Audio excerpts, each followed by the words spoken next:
IAS अधिकारी अभिनव गोयल को कल्याण डोंबिवली महानगर पालिका का नया आयुक्त नियुक्त किया गया है। इसके पहले वे लातूर में सहायक कलेक्टर लातूर जिला परिषद के CEO, धुले जिलाधिकारी और हिंगोली जिलाधिकारी के रूप में कार्य कर चुके हैं। अभिनव गोयल को एक अनुभवी और सक्षम प्रशासनिक अधिकारी माना जाता है। उनकी नियुक्ति से कल्याण डोंबिवली महानगर पालिका क्षेत्र में बेहतर प्रशासन और विकास कार्यों में तेजी की उम्मीद जताई जा रही है। यह नियुक्ति नगर प्रशासन में एक नई ऊर्जा और नेतृत्व का संकेत देती है।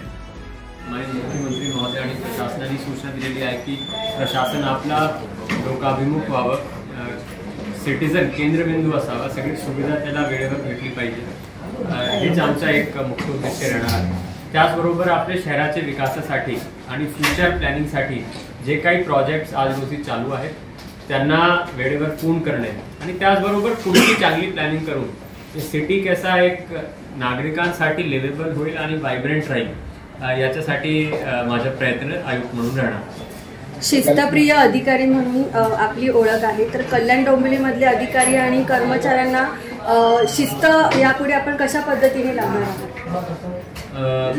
नाही, आता शिस्तच्या बाबतीत बोलले तर आता अधिकाऱ्यांनी वेळेवर यायला पाहिजे, ऑफिसला गेले पाहिजे, तर ते एक सिस्टम असते। मग नागरिकांची तक्रार जे आपल्या पोर्टलवर भेटते ते वेळेवर आपण निकाली काढली पाहिजे, सेवा वेळेवर दिली पाहिजे, दॅट इज वन।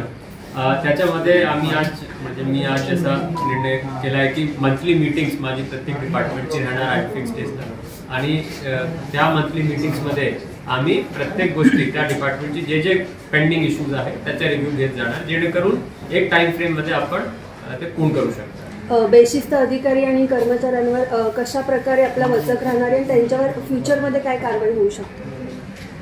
नाही, तर बेशिस्त जर असेल तर आपले त्याच्यामध्ये महाराष्ट्र सेवा अधिनियमचे रूल्स आहेत, त्याच्यामध्ये आपण त्यांना कारवाई करू शकतो, सस्पेंड करू शकतो, नोटीस देऊन मग त्यांच्यावर डी प्रस्तावित करू शकतो।